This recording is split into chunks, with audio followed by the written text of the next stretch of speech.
それでは、帰国留学生総会第2部始めたいと思います。オンラインで視聴されている方々も皆さんどうぞよろしくお願いいたします。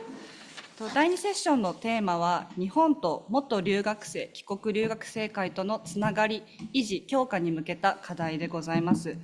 留学生の皆さんが日本で戻られた後に、どうしても日本とつながりが希薄になってしまったりする中で、皆さんどのように日本とのつながり維持されているかということについてお伺いできればと思います。それでは、第2部の一番最初はスリランカからいらっしゃったデンゼル・ロクリアナさんに発表いただければと思います。デンゼルさん、よろしくお願いいたします。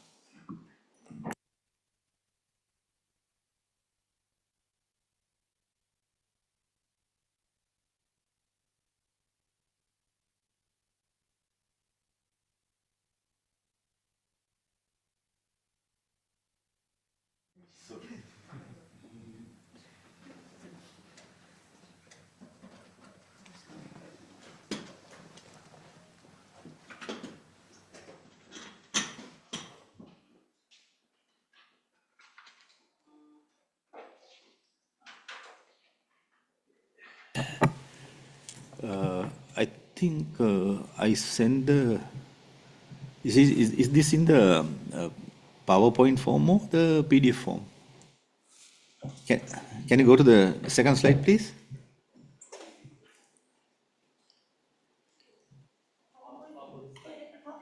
That's good. That's good. Okay. You use animations? Very small, animation. Animations, okay. Very small, very small. I'm looking forward to it. Yes. Good evening, everyone.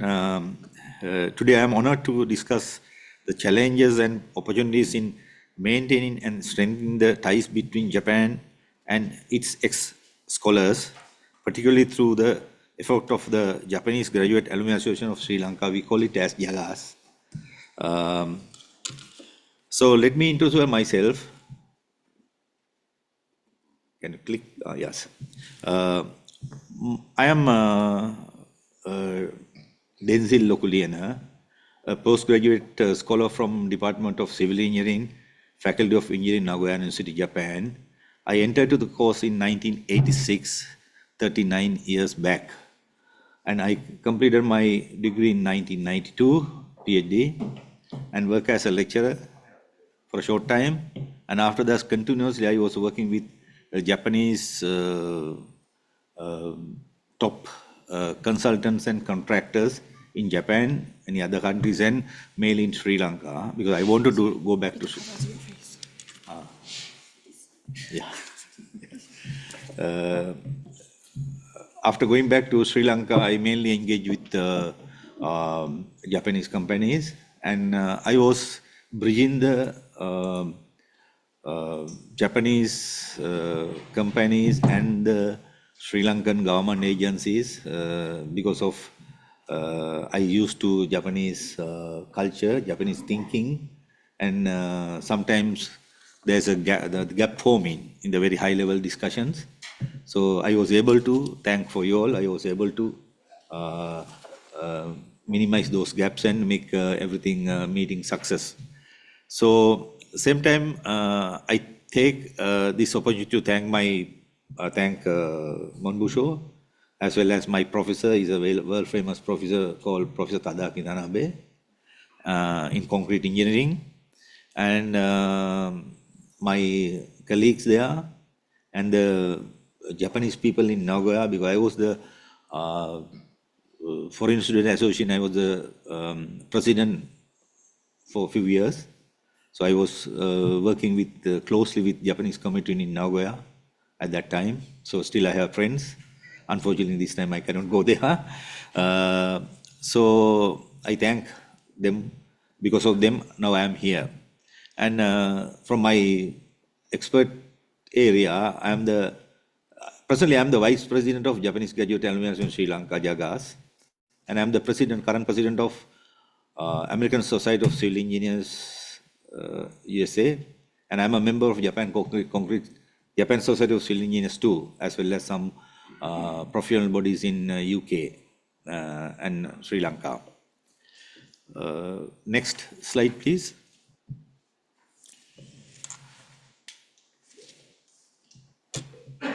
Yes. This is my contents of the today's presentation. First, I'm going to talk about history of Jagas and strength of membership because it is very important for you to know. Then active scholars in Sri Lanka, events conducted by Jagas, then event organized with the assistance of Embassy of Japan in Sri Lanka, assistance provided to EOJ by Jagas, then challenges in collaboration with EOJ and support received, and then the conclusion. So, next slide here. Yes, Jagas is formed in 1993 with the scholars, some few scholars, senior scholars who returned to Sri Lanka, and then it is evolved within last 30 years, and we call it as think tank because you can later understand why we name it as think tank, because most of the people are very much actively working in Sri Lanka with the cooperation of Japanese organizations. So it is spread to the areas in science, including engineering mainly, then medicine, arts management and administration. Jaga's main objectives are, first one I try to describe about to promote and provide and to promote fellowship among members, then fostering and promoting culture and educational ties between Japan and Sri Lanka, assisting and maintaining contacts between universities and institutions in both countries, then promoting and introducing Japanese culture within Sri Lanka. Next slide, please. Yeah, this is one of the photograph taken with former His Excellency the Ambassador, who left a few months back with our EXCO members. Yes, now this chart shows the active members work in which area. Mainly you can see that mostly the scholars are working in the universities in academic area. There are people in administration, politics, and industry, and yes, next one please. So here also by the percentages given in the same way, another graph. So next slide, please. And here I have taken the engagement of scholars in academic field. So you can see most of the percentage out of these things. These are I have taken main universities in Colombo and all few main universities. Where mostly the Japanese graduates are doing well there. So you can see the long bar is from University of Moratuwa, which is a technical university. Only engineering faculty, engineering related faculties are there. So we have almost 30% of the total staff are Japanese scholars, and they are that is the highest number as an individual country. And then next by is go to the next university, the biggest university, one of the biggest university where you get all the faculties. There also the number is bigger. Still the technical size number is bigger than that one. So next, yeah.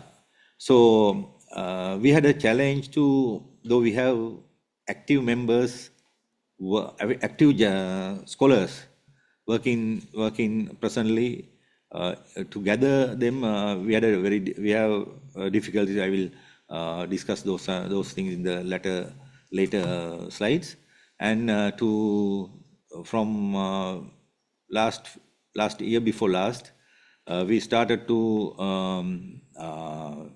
nominate representatives from each university apart to the EXCO members, and to promote the Jagas events and take their support at least by virtually if they can't come due to the logistic problems and their busy schedules.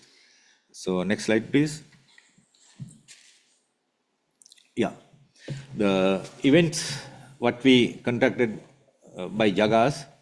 So we have education seminars in collaboration with Embassy of Japan and the Japan International Cooperation Center, JICC.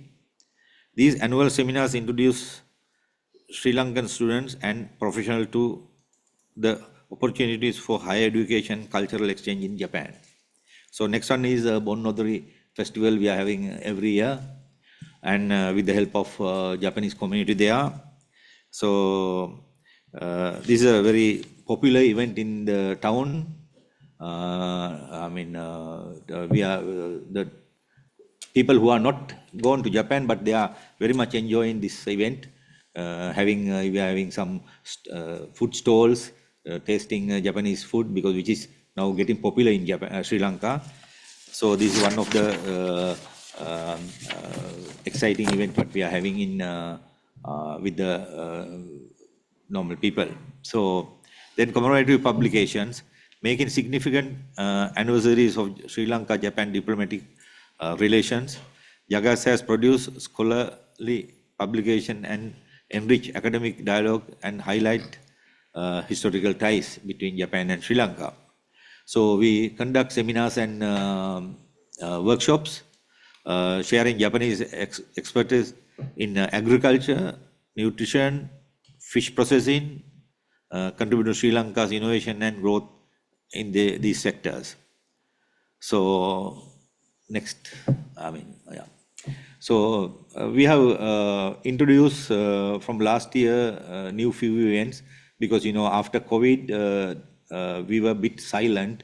We couldn't work actively in Sri Lanka. So after a year before last we started with new events. This was very interesting program. For the first time in the history, with Japanese people, including Embassy of Japan, JICA, and other Japan communities.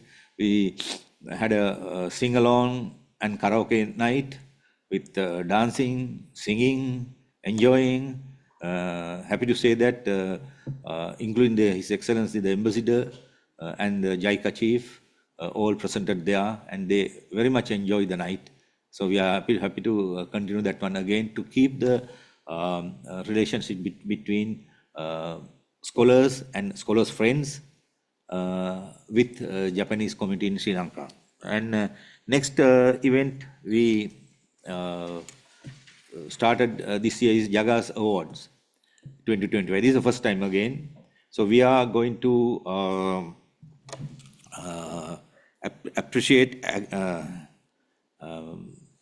the people who have served for Sri Lanka, of course Japanese plus Sri Lankans. So we have identified, given from the given submissions, selected 7 Japanese people and also 10 Sri Lankans, and we are going to have this event on the 21st of this March, this month, with the chief guest will be His Excellency the Ambassador to Japan in Sri Lanka. So next, the Ikebana, origami, Bon Nodori, those type of things are planned, but we couldn't do it. Occasionally we have done that one.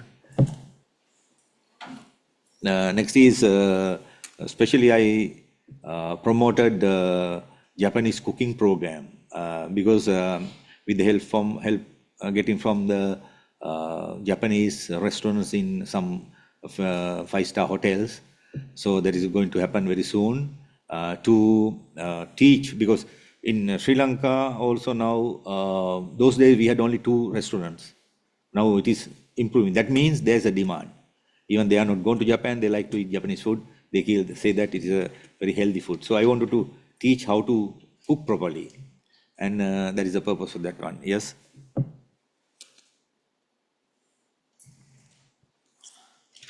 Yeah. Yes.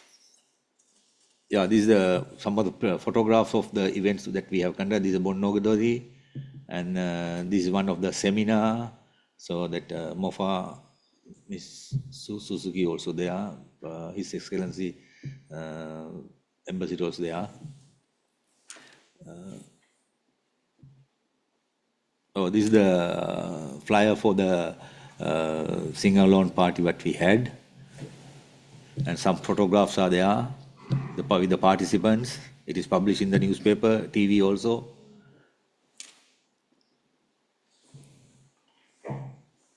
Yeah, this is His Excellency, the ambassador, former ambassador with his wife. And these are some of the committee members, just to show some photograph. You can go fast, that one, yeah. This is a gathering, huge gathering there, about 250 people, both Japanese and Sri Lankans. And this is a karaoke singing competition, and this is a dancing competition.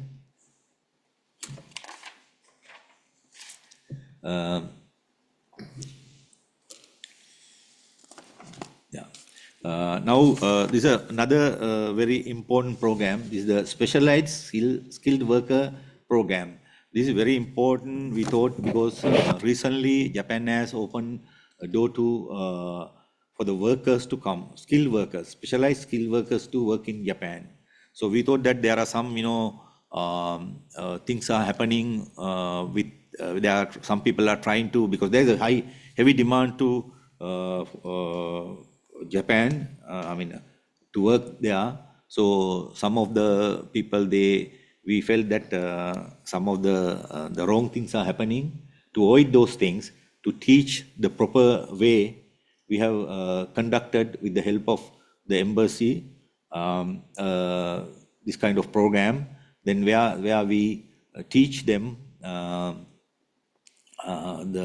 proper way to apply for those vacancies, and how to follow the proper way to go there. And for that one, we found that the Japanese language is one of the important factor for them to easily work in Japan. So we started a television program every Monday from 9:30 to 10:30. 1 hour we are having in the national TV, which is called Rupawani. 1 hour program. It is called Yokoso Nihon E. So this is, I think, we are helping the people who are willing to go to Japan and to follow the proper way and to learn the language, and then go there to avoid any troubles when they are working in Japan. Then as I said, the Jagas Award to 2025, I explained. This is the photograph which shows about the TV program with His Excellency Ambassador. And this is the one publication flyer. Yeah, this is the upcoming event, a big event. We have identified about nearly 9 or 10 areas. The academic area, agriculture, social, and from that area we have selected 17 members, 7 Japanese and 10 Sri Lankans. So we are going to give that award in the 21st. And we are going to continue this one to appreciate and recognize the people who have contributed to Sri Lanka for the benefit of the people. This is the award that we are going to give.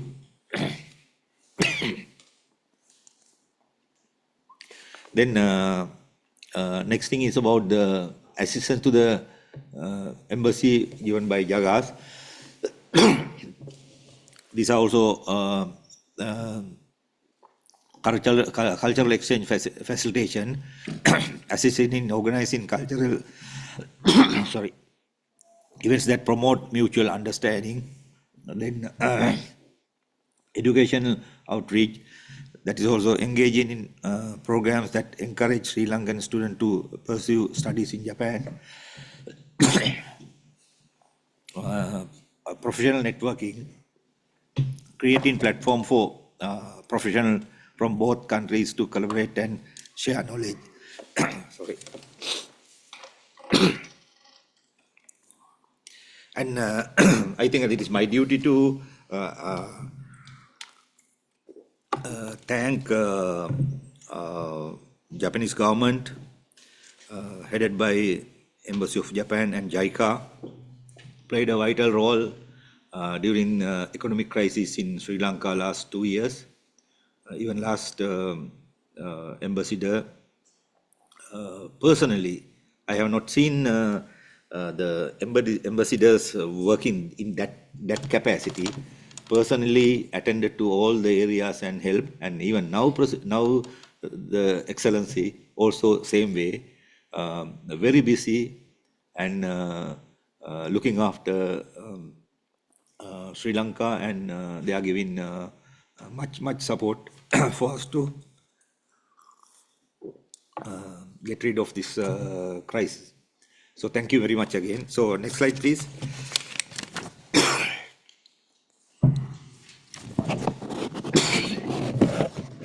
Then based on topic, challenges in collaborating with Embassy of Japan and support received. Challenges. The first thing is resource constraints. Actually, everywhere it is happening. Limited financial and human resources can hinder the scale and frequency of the events. But like organizing some events, we are collecting some funds, and also actually, as I said, due to the crisis, we can't expect that much support from the Japanese organizations working in Sri Lanka, because I am from the construction industry. For last 2 years, construction industry is fully dead. So, but we are trying to overcome this problem. The next is communication gap. As I said, there are communication gap between thinking and including the thinking, because the thinking patterns are different, but scholars like us can actively engage and come to the conclusion in these decision-making forums. I have done that one in my past career, because I mainly engage with Japanese contractors or consultants, but Sri Lankan side, they know about me, so I was able to manage both sides to come to a conclusion due to this language and communication, minimizing the gap and sometimes making zero the gap. Then engagement levels. So this is another issue. Now we have about actively working in Sri Lanka about nearly 300 plus postgraduate scholars, mainly from universities, as I said. So it is very difficult to get them work with our organization actively, because they are busy schedules. So we are trying to increase that number and get their support. But anyway, we are managing, and I think we are, as of now, we are okay for that one, with that one. Then support from Embassy of Japan, we are getting financial assistance, providing funding and sponsorships for key events and initiatives, and logistic support, assisting event planning, venue arrangement, and promotional activities. Actually, the cultural section of Embassy of Japan, they are very closely working with us and helping us attending to our mostly our monthly meetings also. Important meeting, of course, they attend. They give good assistance to us. So we are working as very close friends there. And then the strategic guidance offering insight and advice to align Jaga's activities with broader diplomatic objectives. Then the last slide. Next one. Yeah, next slide, please. So as my conclusion, so maintaining and strengthening the ties between Japan and its ex-scholars is a dynamic process that requires continuous effort, collaboration, and adaptability. Through the dedicated work of organizations like JAGAS and the unwavering support of the Embassy of Japan, JICA, and other Japanese organizations in Sri Lanka, we will be able to overcome challenges and foster lasting partnerships that benefit both nations. And last, but it is not given there, I would like to share some of my very good memories as a foreigner when I visited Japan. I came in 1986. First half year I studied Japanese language, and then was as a Kenkyusei in the library. So it's very interesting, and I was surprised, bikushimashita. So one day it was Aki, and I was my laboratory, Kenkyusitsu, and then next is my professor's room, next is the toilet. So I went to the toilet. I wanted to go toilet. Right? When I was going there, my professor was cleaning the toilet. So I never seen that happening in Sri Lanka. Never. Right? So it is normally clean. The toilets are clean. That Obasan Oji-san tachiga kite yattimasu kana. Nothing, but he was cleaning. So I forgot my work also I forgot. I also started. While he was cleaning, I can't do my work, no? I also started to clean. He said, no, Denzil kun, so I did. At that time I was speaking little Japanese. So then I said to him that, he said, no, it's normal, he's a very good gentleman. And that is one thing, and other thing is, other interesting thing. So when we go there, first time, Kinjo no Dantai ga, Oba-san tachi ga, they came to help us to go to Kuaksho, then department store, then post office, and all these things, interview. So I gave a small, when they came, I gave a small omiyage, just a key tag, right?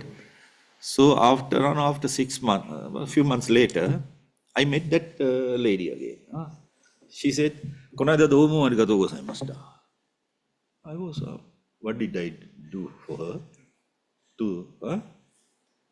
Then I also like this, and then I looked behind, and she's going again turning like this. So next day I went to the Gengo Center and asked from the sensei what happened. Have you given something or? Then yeah, a few months back I gave a key tag to her. So something, really interesting thing, right? So, and then I think I noted something, and how the small children, they go to school, very disciplined, very good from the small age, they have taught that one. So, and then another thing is, we have, Omawari-san no chisaiなんですかポリスのボックスがありますですね。So それも because that I came to mind because we had a bad time in Sri Lanka. So I thought, why don't we have this one also? If you have that one, but they are very friendly with the people living there, and so they know who is there, who is this living this house, who is coming, who is going. All they know, right? Automatically. So that's good for security reasons, right? And okay, then again I thank on behalf of Jagas for MOFA arranging giving this opportunity for me to share my experience as a scholar who lived in Japan, learned a lot from Japanese. So So I'm applying still the same thing, and I'm from the construction industry. I follow Ishikawa Sensei's theory. That is the quality. The Japanese people, when say they're Japanese, the quality is there. So I'm very strict on quality because I learned it from you. Okay, thank you very much for your. Sorry, I had a small. エンゼルさんありがとうございました。ご自身の日本でのカルチャーショックのお話も伺えてすごいそしてそれがポジティブであったということでちょっと日本人としても大変嬉しく思います。ありがとうございました。それではデンゼルさんのプレゼンに対してはフィジーのサリカさんからコメントいただければと思います。よろしくお願いします。ありがとうございます。Thank you, Lokriana-san, for sharing those reflections and especially the ones at the end as well, and for your enthusiasm and the success of Jagas in Sri Lanka. I'm definitely taking the suggestion of a karaoke and sing-along night back to Fiji, but I don't know if it will help strengthen or sever the ties given our singing. I have two questions, comments. One is in terms of your engagement levels. You mentioned, I mean, of course, we all have the same challenges. And I have to say, congratulations for your continued enthusiasm and engagement with your own alumni, despite having been in Japan, so long ago. And it sets a good precedence for the rest of the alumni that come back home. What is the level of engagement with relation to recently returned alumni and those alumni that returned long ago, and if there is any actual comment on that? Yeah, so now I returned 30 years back. So I'm actively working with Jagas and these activities. So there are a set of old people, I mean, like me, right? All means, okay, forget about that one anyway. The very senior scholars, so very actively working, and they are in a very high positions. I forgot to tell you, we have ministers, deputy ministers, vice chancellors, senior lecturers, professors, working in a different area. So they are fully, that backbone is there. We are working mainly, even they are not in the EXCO, but they come and help voluntarily. So that is a very good thing. We have that core is there. They are always, there's another one, he's the most senior one, he's now 82 years old. Wow. So he's coming with his driver, with the helper for all the meetings. So, and the new people, new one now, of course, they are very much engaged with their work. But as I said, most of them, I'm talking mainly about the postgraduates, who return, not the undergraduates, less undergraduates. So postgraduates, they contribute their, full time into the university. And there, I know that they are practicing what they learn in Japan in the universities. Now, therefore, the research level of the universities has now gone up. My time, we didn't have that much research when I was a student. And our education system is a British system, and our theoretical capacity very high, very high. I'm proud to say that one because of them, and we were in a very high level. That's why I asked several questions. I know that even Sri Lankans sit for the examination and maths and all things. I think they will get through, right? Very high level, very high level.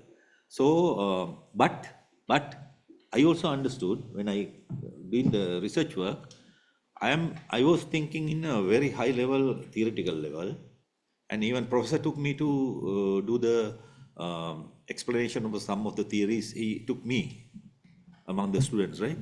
So I was giving lectures, explaining theoretical side is we are strong. But when I started to do the research work, I found that my juniors who were doing under me work, so they are thinking very, on the very, very small point, technical. They are thinking, very komakai. So that means the practical side that they have learned, and even I think that it came from the Shogakusei. In our country, from the first year, we teach, and sometimes people are fed up, right? But here, I have found that, I heard, I don't know whether I'm right or wrong, until Shogaku-san in say, Sugaku o shitenai toiu koto wa hontou deshou ka?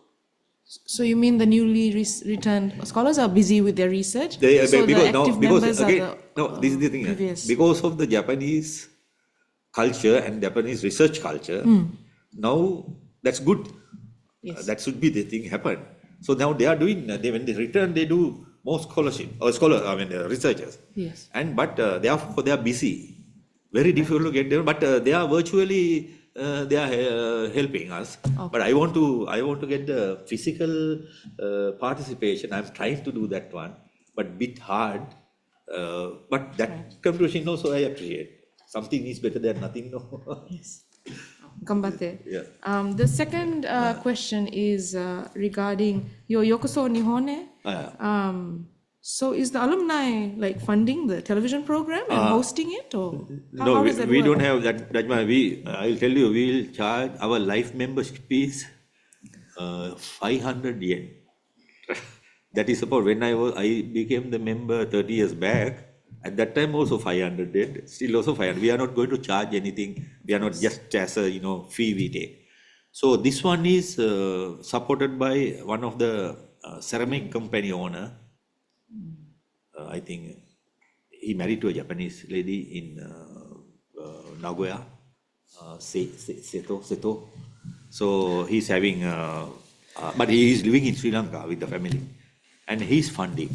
Okay. So that we got that we have that kind of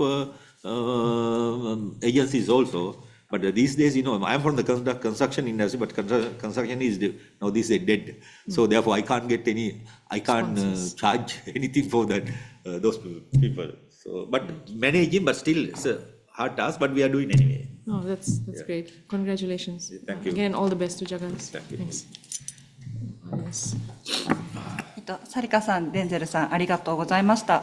ちょっと時間を過ぎてるので自由コメントはなしでデンゼルさんのプレゼン終わりにさせていただきたいと思います。デンゼルさんありがとうございました。すみません。喉が。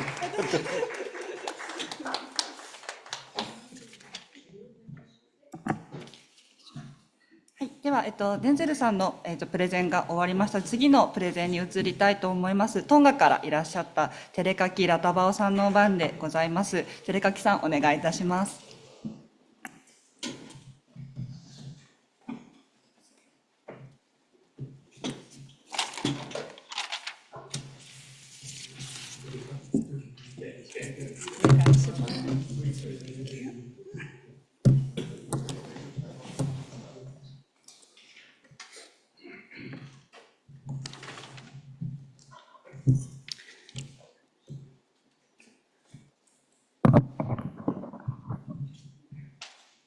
皆さん、こんにちは。私はテレカキです。トンガから来ました。I think that's how far my Japanese can go. So thank you for your understanding. Allow me to speak in Japan in English. Yes. Continuing with the same topic that have been shared earlier. This picture, it shows the members of the Tonga Japan Alumni Association together with His Excellency the Ambassador of Japan to Tonga and some members of Alumni Network. Just a short introduction about Tonga.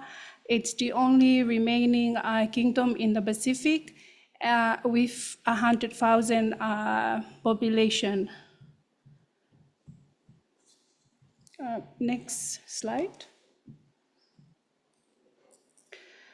The MEC scholarship in Tonga, the Japanese government scholarship is already shared by Sarita-san, was first administered to Tonga through the embassy in Fiji, of Japan in Fiji, until 2010, when Tonga have its own embassy of Japan, then the MEC scholarship program usually have one winner each year. But since it has the embassy established in Japan, the winner increases in numbers, maybe 1 or 2, but the maximum number that has been sent in 1 year was 4 winners. Next slide, please.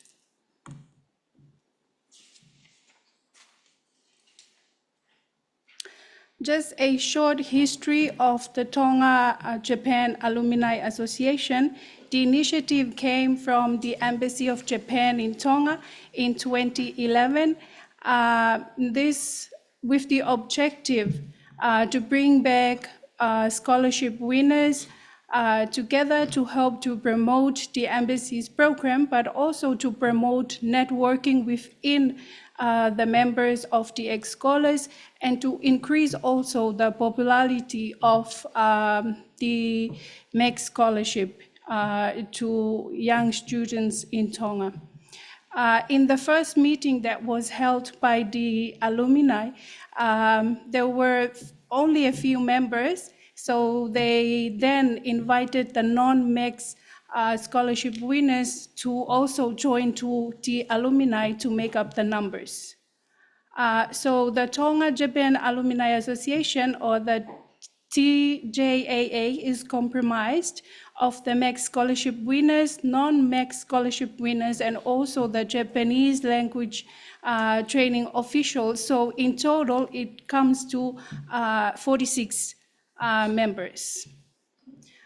So with what has been shared, I believe we have the smallest number of alumni members. Next slide. I have mentioned other alumni associations that were, some of them were in the first picture. So they included is the JICA Alumni Association. This is the largest number of members and a longer history of alumni and networking group. And there's also another alumni, which is SIP for Young World Alumni Association. Although its membership is smaller than the JICA alumni, it is still, it has a longer history than the Tonga Japan Alumni Association. Next slide. That picture it shows the Tonga Japan Alumni Association. I think this was taken after the COVID with some of the members, with His Excellency the Ambassador of Japan to Tonga at the time. Next slide.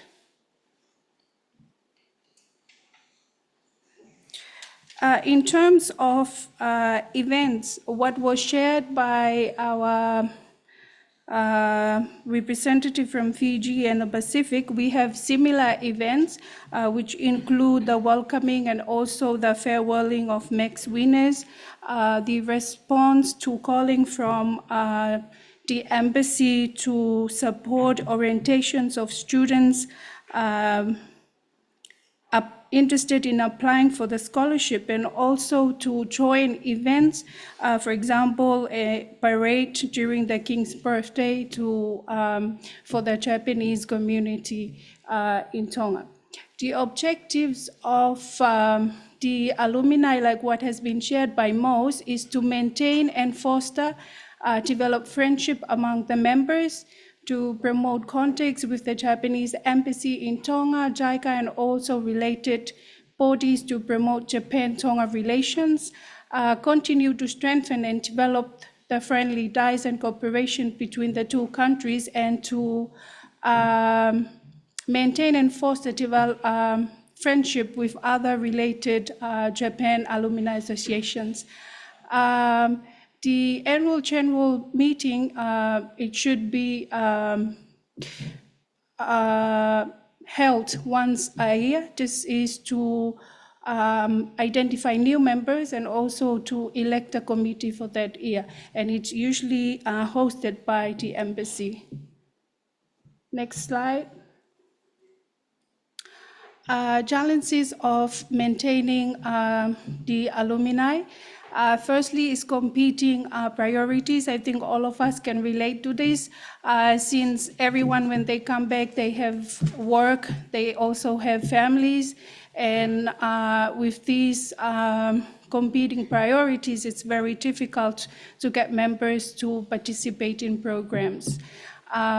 Also, the information is outdated due to people changing contact, or they have migrated from Tonga into abroad, so we need to keep an update on those. Also, there is a lack of plan and commitment to implement. I think the alumni need to be proactive in coming with its events and also a plan to implement those instead of just responding to the call from the embassy and then they react to such. To say there is also lack of resources in terms of funding to do activities, and the alumni needs also to learn to be on its own and to not too dependent on the embassy. I think most of the activities that the alumni is actively participating is responding to what's come from the embassy. So we are still in the COVID era for the alumni. We need to be proactive now in our activities. So it's really a challenge to maintain and strengthen the ties within the members and also with ex-scholars. Next slide.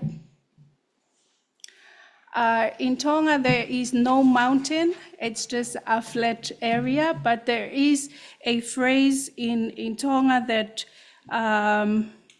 the only mountain is in the heart of Tongans, or our stronghold is in the heart.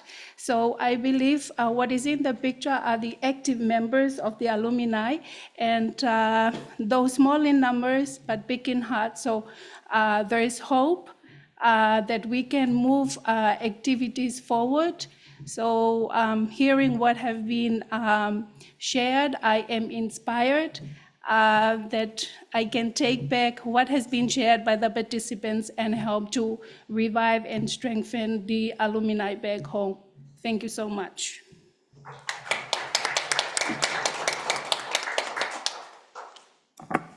寺垣さん、ありがとうございました。最後におっしゃっていたように、人数は少ないかもしれないですけれども、非常に積極的に活動していることが伺えました。どうもありがとうございました。それでは、寺垣さんのプレゼンに対しては、モンゴルからいらっしゃったスガルさんにコメントいただきたいと思います。よろしくお願いします。Telekaki-san, thank you very much for your presentation. I feel that I think all of us can say that most of our goals and challenges are similar, because we also have some challenges regarding the competing priorities, or like maintaining the people's attendance or something like that.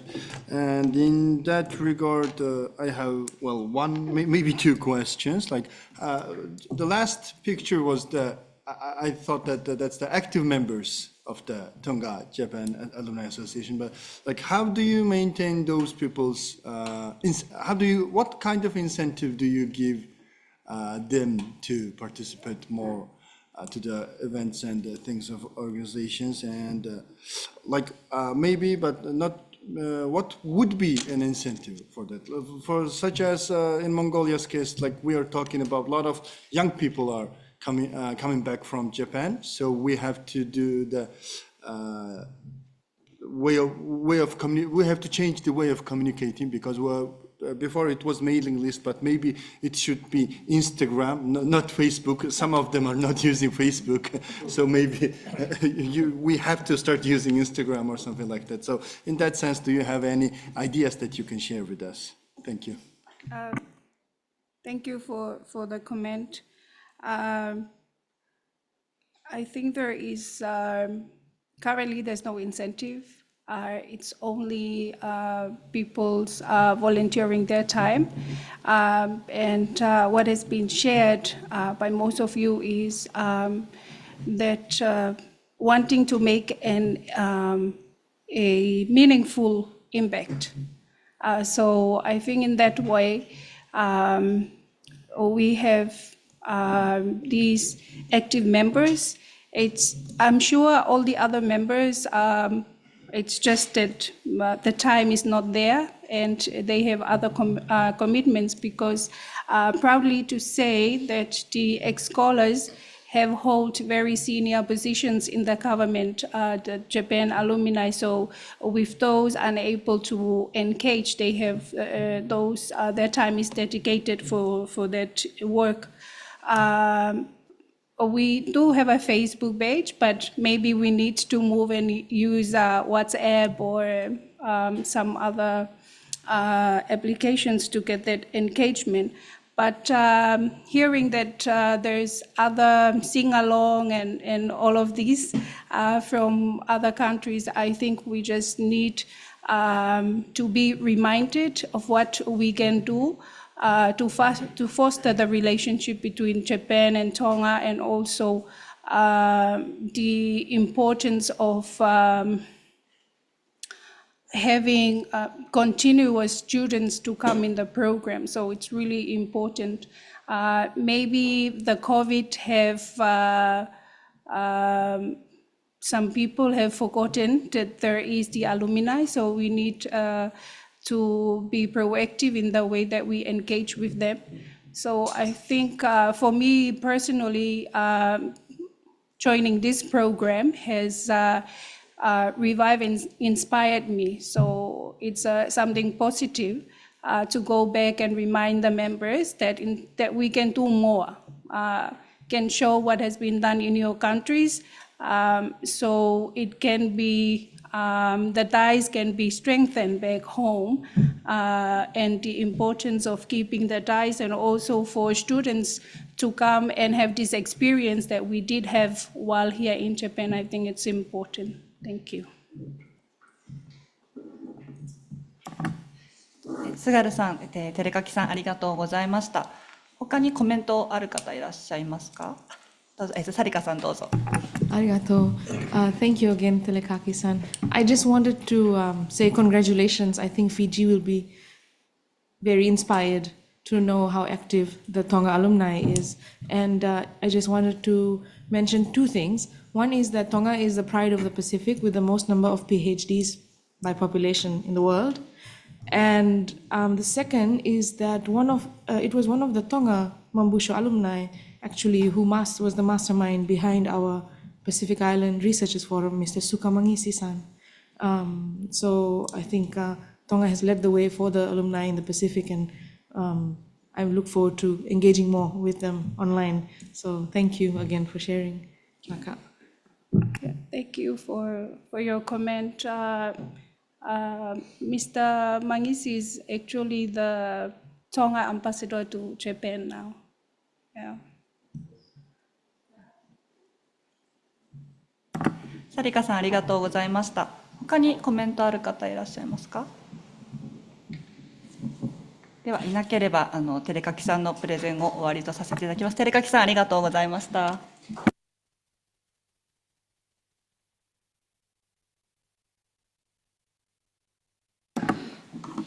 続いて、コスタリカからいらっしゃったエリック・マウリシオ・ブレネス・マタさんの、発表に移ります。エリックさんお願いします。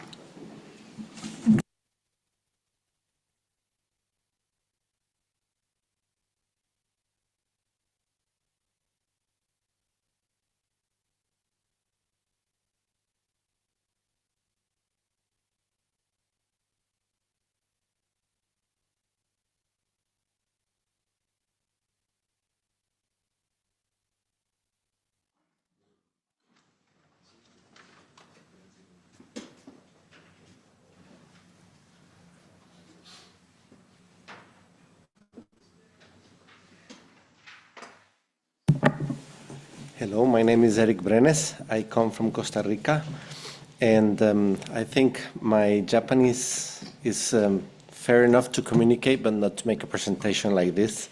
So I'd rather go for English. Just to give a general overview of who we are. I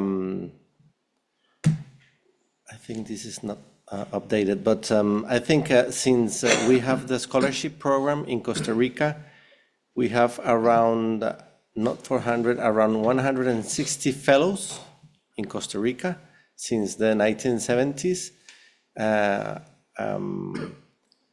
This is based on the Japanese database, and we had several previous meetings. I mean, as people who lived and studied in Japan, we had several meetings, like social meetings, previous to the creation of this association. But it was always the same group of people, like the same 5 or the same six people. We gathered together to look for a place to eat good sushi, which is not good to find in Costa Rica. And least of all, ramen. Ramen is impossible to have a nice ramen in Costa Rica. Maybe Kotoko-san knows that how difficult it is to get real good Japanese food. And right now it's very much in fashion, the Japanese food, but it's the United States style of food, of Japanese food. So still is very difficult. But we used to meet very often until in May 2024, 11 students or scholars, we got together and very much supported by the embassy, and we got the association. Previous to that, we had several meetings with the association. There's a JICA association. Sometimes it's very active, sometimes it's not that active. And at the beginning, we were thinking that why should we create a different association? Why don't we just get together with the JICA people? And at the end, we realized how different our experience was, because mainly for the first 40 years of the exchange program, mainly masters and PhD students, no other students. And the JICA association is more technical, is more based on technical. And I have to be really honest that the JICA the Costa Rican development is, I have to say, it has to be thanks to JICA, and we are writing a book about that. Costa Rica, I don't know if you know, but Costa Rica has several awards of running up to a year with pure renewable energies, and all of that is thanks to Japanese. So the first aeolic wind turbines, the engineers that produce it in Costa Rica, they came to Japan and took the technology there.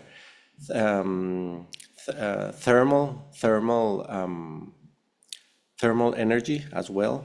It was actually my ex-boss who came to Japan and did with the geothermic energy, and also hydroelectric. So we own a lot of things to JICA, but our association, we're mainly about masters and PhD degrees. So we decided to start a new one, 11 members, and I have to say that we started with 11 members because that's what the law requires.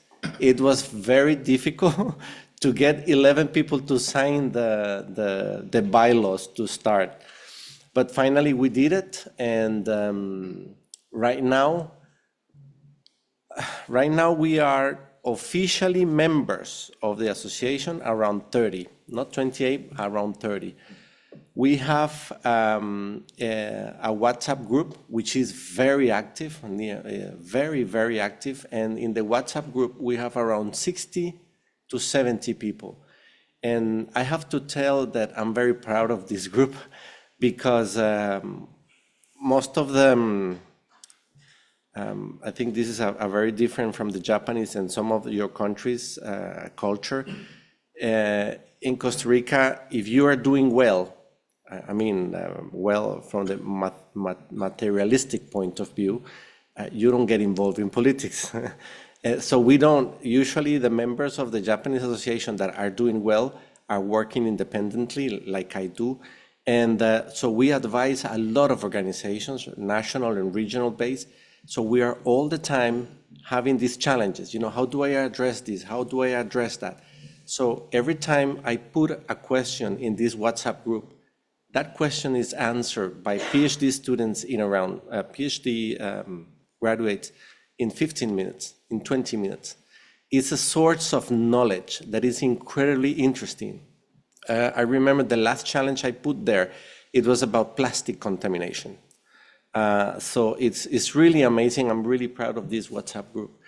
And also we have 1,500 followers in Facebook. I am sorry, but I am not a social media person.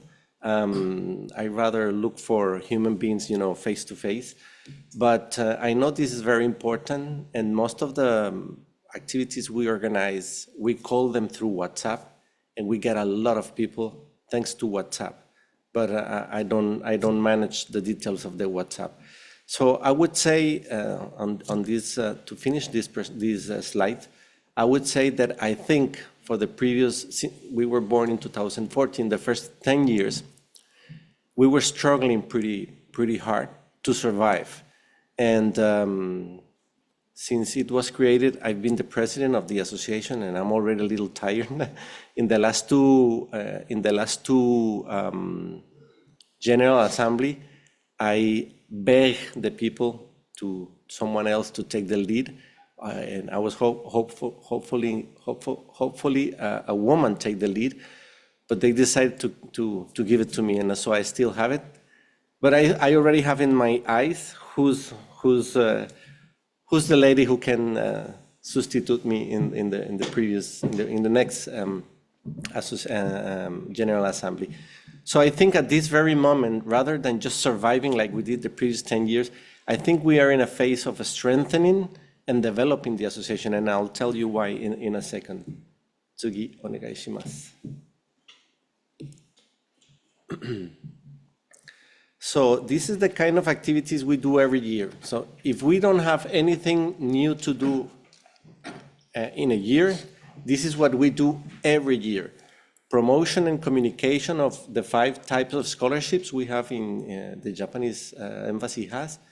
Support with undergraduate tests, and it's just taking care of the test, because sometimes it's so much people that if all of the workers of the embassy go, will not be enough, because sometimes it's a lot of people. So support with interviews, especially for postgraduate students. Most of the time we are talking about 3 members of the association, 1 from the embassy, and 1 from the Ministry of Foreign Affairs of Costa Rica take care of the interviews. Communication activities with new fellows. Very often we get invited, once the Japanese embassy appointed the new fellows, we gave them a lot of information. So sometimes when the fellows leave the country and they know which university they will go, and they already have contacts with other Costa Ricans, hopefully in that university, or probably in a university around where they are going. So the communication through the WhatsApp group is really important in this communication with new fellows. And then representation in social activities from the embassy or the association itself. And then we also have fundraising Hanami that started in 2019, and it was interrupted by the pandemic. And it began in 2019 as a very good fundraising activity. When we knew from the beginning that people do not participate on the association due to competing priorities. So we realized as an association that we have to do all of our activities are family activities. If they are not family activities, no one will go. So the Hanami, it's about when we have the flowering of the trees in Costa Rica, which is usually in February. We have yellow trees, we have white trees, and we have pink trees. And when we have this flowering, we used to get together with the families, and every family bring food they learned to do in Japan. and we share the food, and we also raise some money. And just as a funny anecdote, the first time I start organizing the Hanami, I don't know if Kotoko remembers, but the first time we decided to organize the Hanami, I made a mistake on the invitation email, and I wrote Hana B rather than Hana Me. So the people in the embassy was, oh, they're going to spend a lot of money in the fireworks. So I had to do the clarification afterwards. But yes, it's very funny. I still remember that the face of Kawamoto, like, oh, Hanami, wow. Tsugi, onegai shimasu. So very recent relevant activities. We got an official recognition from the Japanese embassy in 2024. In the picture, you see the ambassador, and I've got the recognition in the name of the association, and the lady in the middle is my wife. And also in 2023, we have a very important Japanese garden in Costa Rica. It's not in the capital city, but it's very close to the capital. And the Japanese is a very classic Japanese garden. And we decided, as an association, we decided to give away to this garden the Ishidoro. You see the lamp, the classic lamp. And we decided to dedicate this Ishidoro to the children's, all the children that die of thirst after the war, the atomic bombs. And this was created exactly in the moment that G7 was taking care here in Japan. And as far as I understood, the cultural attaché in this moment brought this initiative through looking for peace to all other 6 countries besides Japan, the G7. So it created a lot of boom, a lot of positive noise, these Ishidoro activities. And in the picture, you can see the ambassador. You can see me. You can see the director of the Japanese garden, and all the artists that created the Ishidoro, and also the members of the Ministry of Foreign Affairs. I have to say that it was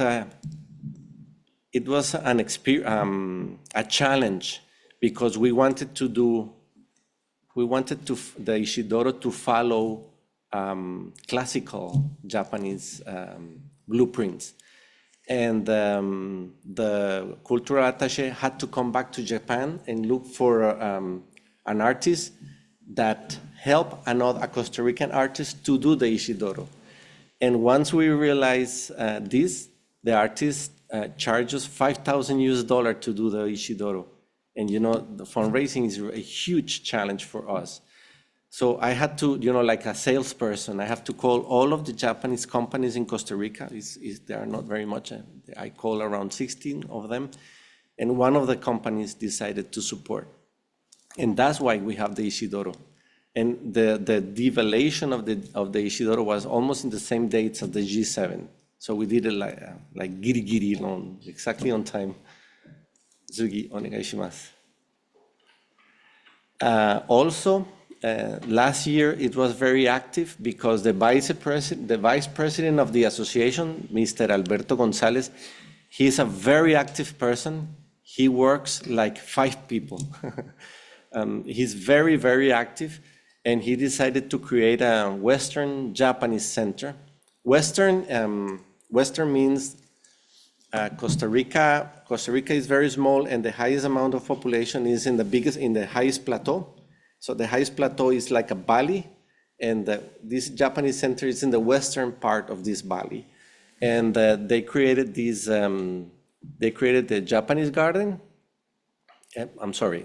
In the public library, they created a national garden, and now they have a donation from Nippon Foundation of books.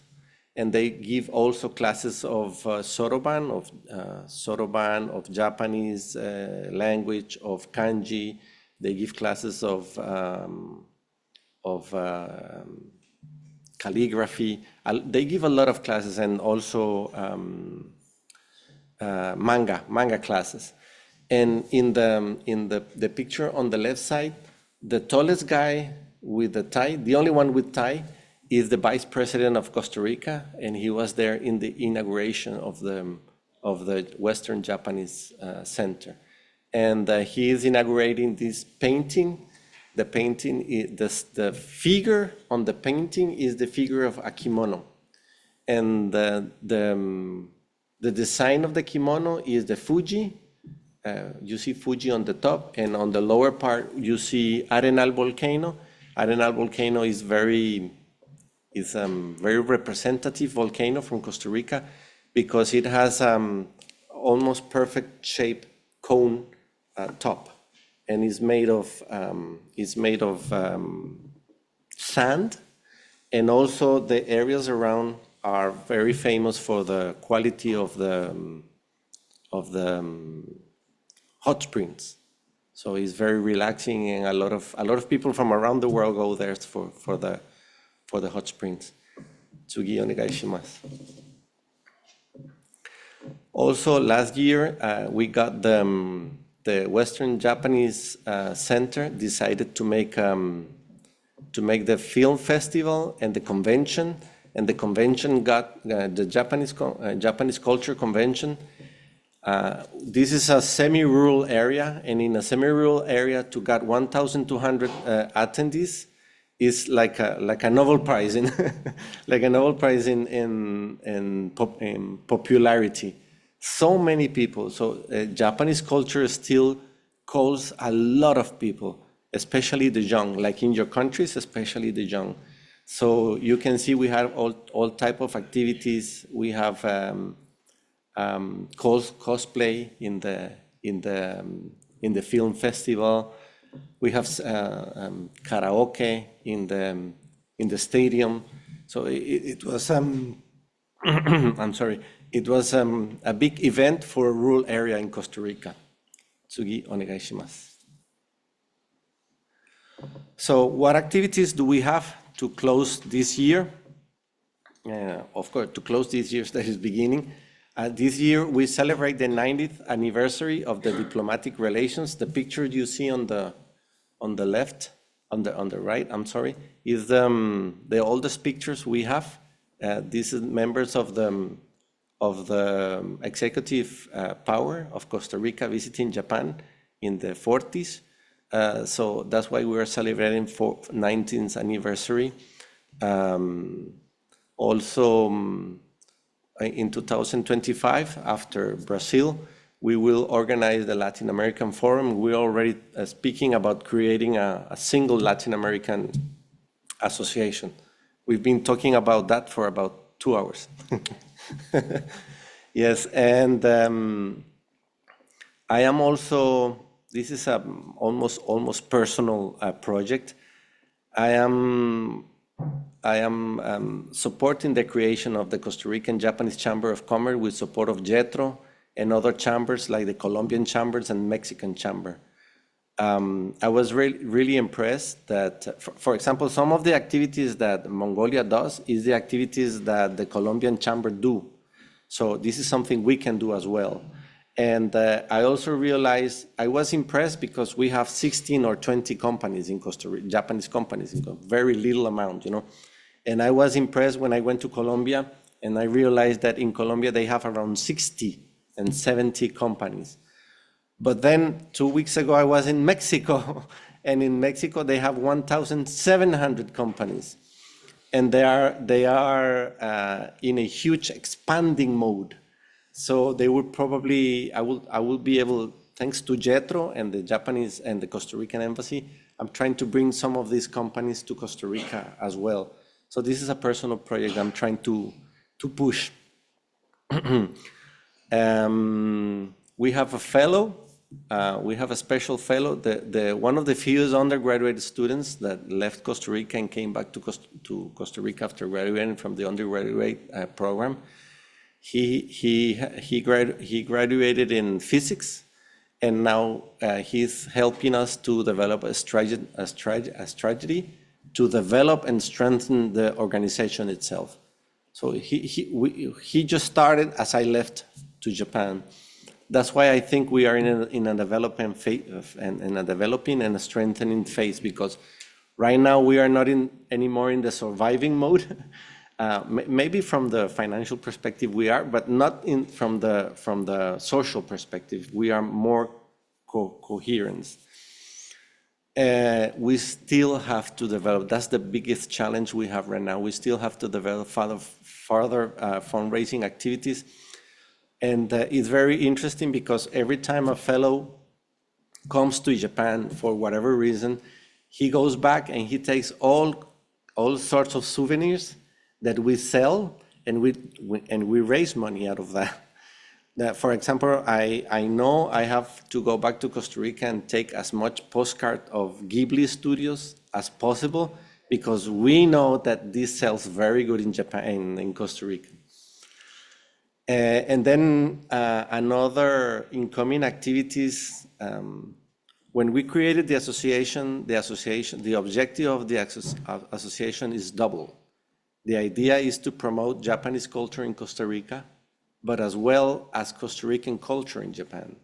And this part, we have almost done nothing, especially because we have little connection in Japan, and also because we have little funds.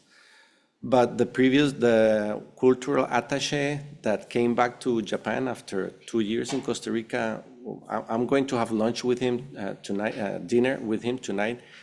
And he says, Eric, I'm going to take care of, to develop the association that will promote Costa Rican culture in Japan. So we are already talking about making coffee taste in different coffee shops in Japan. These kind of activities we are looking for. He is a good friend of a jazz singer, a Japanese jazz singer, and the jazz singer is already learning Costa Rican music. So we hope that pretty soon she will be able to sing some classical Costa Rican music. Next one, please. And yes, that's the. Please follow us on WhatsApp. Please follow. Please contact me in any moment. And I would like to say that to Terakaki, that you want to share. You want to bring to Tonga experiences of other associations. So please feel free to contact us, and we can share through virtual means, because I think it's going to be really expensive to go there. We can share our experience through virtual means. And I'm sure that Brazil and Mexico, Latin America is a single country. Someone invented some borders 200-300 years ago, but we are the same country, and I'm sure we will be more than happy to share our experiences with you, and with all of you, of course. Thank you very much.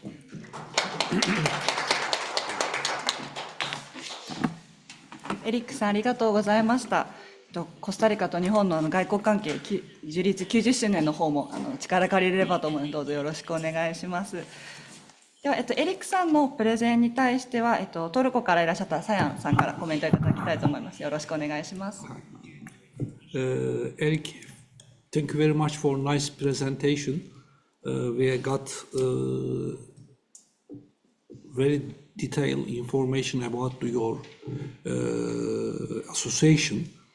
Just I wonder, do you have any strategy to increase your number of the members? Because you did this whole event is just 30 member, and you want do you have any strategy to increase your? The straight answer is no. But what we are trying to do first is the few people that we are right now, we are trying to get them involved.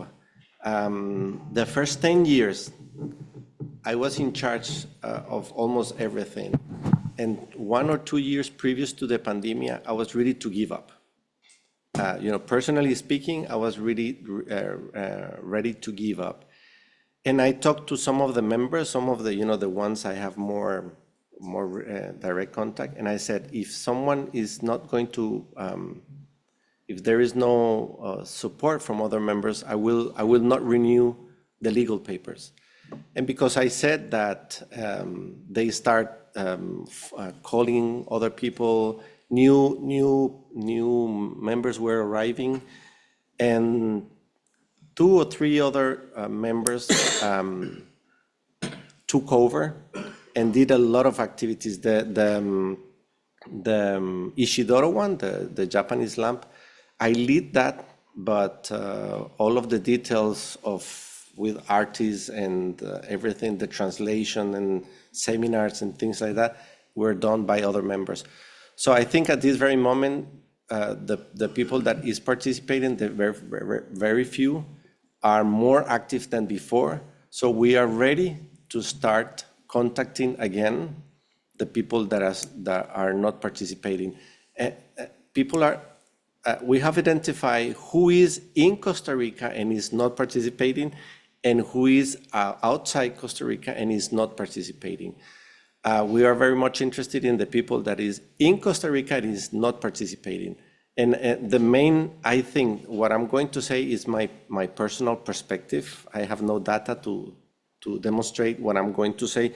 But I think people that are not participating in the association is because they think we will going to charge them money and ask them to be volunteer, and this is not exactly true. So we have to, I think if we clear that out, probably more people will be coming. Sure. さやさん、エリックさん、ありがとうございました。時間がちょっと過ぎているので、次に移りたいと思います。エリックさん、どうもありがとうございました。ありがとう。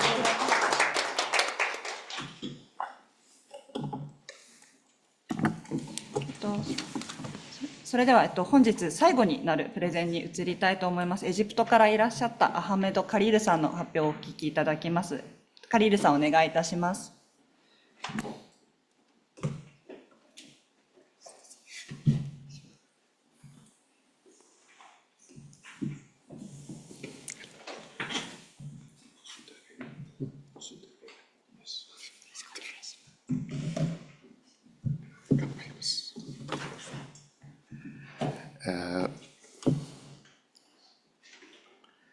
私はエジプトの国立眼科研究所と日本の九州大学眼科のカリールと申します。I'm making this talk about maintaining the bridges which we all love to have between our own institutions and countries and the country in which we studied, but more than we studied, we lived and we enjoyed living in during some very precious years in our life. 次のスライドお願いします。来日して清水の舞台から飛び降りるようだったんですが、This is the picture in my first hour in Narita Airport when I first arrived to Japan in 1993. And the Japanese proverb says that for me, coming to Japan was like jumping out of the balcony or the stage of Kiyomizu Temple, which probably all of us know that it has this high balcony. So it was like jumping from this balcony, but so all of us change our desktops every now and then, but this has been actually my desktop in all my devices, maybe in the past, I don't know how many years, maybe definitely more than 5 or 6 years. And this is a picture I took in Fukuoka, and it is the desktop of at home, at my clinic office, in my laptop in my room now in Shinagawa Prince Hotel. It is this picture. It is a very peaceful picture. Tsugino slide o onegai shimasu. And taken, and actually this is a little known temple, Shofukuji, in downtown Fukuoka. So it is in the center of Fukuoka, and it is actually little known, actually even for some Japanese who are living in Fukuoka, and of course to many visitors or tourists or foreigners living in Fukuoka, Shofukuji, one of the most beautiful temple. It is inside the city, inside Hakata, but you go in and you forget everything around. In a way, similar to Meiji Jinja in Tokyo. So you forget about the city when you go inside. Sugino Sraido, Nigaishimasu. So of course I invite all of you to enjoy the yatai of Fukuoka, of Tenjin and Hakata. But our thoughts overview for today is the challenges in maintaining after our return to our countries, and the Juga, the cultural and social aspects, which we all like to talk about, scientific professional aspects, role of Juga in supporting the alumni, the issues faced by Juga in promoting support, and then the Japanese embassy and Juga. Sugino Sraido, Nigaishimasu. Challenges after we go back to our countries. Maybe this will be a bit personal, but probably a bit faced by each of us. Sugino Sraido, Nigaishimasu. So we know about the cultural shock. When somebody comes to another country and he faces the cultural shock is well known. But Nohoga Tsuyukata reversed cultural shock was actually stronger in my case and probably in many of the cases. So I remember in my last night in Japan, I was in Kyushu Daigaku no Kinkyu. I was sitting in my desk. Actually, my flight, I don't remember, but it was definitely in the morning of the following day. And I already prepared my stuff, thanks actually to OK. But without noticing, I mean the time was 10 p.m. and I'm sitting on my desk beside my Japanese colleagues, and actually a Japanese colleague came to me, Karir, what are you doing here? You are not leaving tomorrow to Egypt? Oh, yes, okay, ikimasu. So I mean, we lived very natural life so that we could forget actually, accept our life here. So when you go back to your country, which is very precious in our hearts, but then for some time, you have what we call the reversed cultural shock. So we are disconnected from both communities, because I'm disconnected from the Japanese community in which I lived for the past 6 years. And again, I'm still trying to reintegrate into my own society in which I am born, which is full in my blood, but still I left it for 6 years and immersed in another culture. And then the impact of experience abroad, because we have gained some very good experience in living in Japan, the way you, as you described before, Japanese style of life, then it is different, and the knowledge, the technological knowledge, the knowledge is different, so we feel again separated. Sugino Sraido, onegaishimasu. Sugino Sraido. So the Juga in Egypt, Sugino Sraido, onegaishimasu. So it was established in 1991, actually by the former president of Cairo University, Professor Farouk Ismail. He is actually very nicely, actively joining all the activities now. And he was in Tokyo when the Shinkansen was established and when the Tokyo Olympics were held in the 1966, if I remember well. And then it is presided now by the very active Professor Bahaza Glul, who is the former president of Central Metallurgical Institute. He is a very active, actually a proactive person in every activity regarding Japan and Egypt. And both of them are recipients of the Order of the Rising Sun Gold Rays with neck ribbon. Sugino Sraido, onegaishimasu. So the Juga provides information on studying in Japan, cooperating selection of the MEX scholarship students. I had the honor, for example, of revising papers for people applying for medicine in 1 year, cooperation and study abroad fairs, etc. Sugino Sraido, onegaishimasu. So this picture is a group of samurai who visited Egypt in 1964. And this is by the end of the Tokugawa Jidai, by the Tokugawa period. So it is a few years before the Meiji Jidai. And those actually samurai, I think they were 30-something samurai. They were, I believe, on their way to France, headed by Ikeda-sama, who is a famous samurai, I think, of the time. And one of the sayings that they visited Egypt to try the railway, because in Egypt that time they had the only railway outside Britain. The second railway all over the world was established in Egypt, actually long decades before even the British occupation. And then this Japanese group, on their way to Europe, they have rode the train from Cairo to Alexandria, and they tested how to travel by this magic instrument called the railway. So this was actually the beginning of the Japan-Egypt interaction by a group of samurai visiting Egypt on their way to Europe. Sugi no slide o onegai shimasu. And then our role is to cultural exchange programs to relink with the Japanese cultural aspects. Cultural exchange programs facilitate a deeper understanding of the Japanese and Egyptian traditions, fostering mutual interest and enhancing the alumni connections, because when we meet in such cultural activities, all the alumni come together. Sugi no slide o onegai shimasu.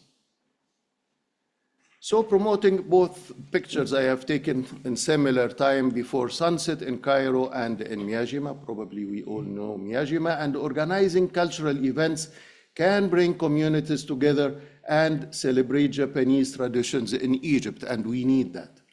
Culinary exchanges, all of us love the Japanese food, and unlike even the 90s, now Japanese cuisine is very popular in Egypt and probably all over the world. So if we have an authentic Japanese restaurant, we try to run for it. They are not much, but it is culinary exchange is an important tie. And then arts and crafts. Japanese arts, Japanese orchestra sometimes visit Cairo. Japanese painting, Nihonga, other forms of traditional art, all this can bring us together. Sugi no slide o onegai shimasu.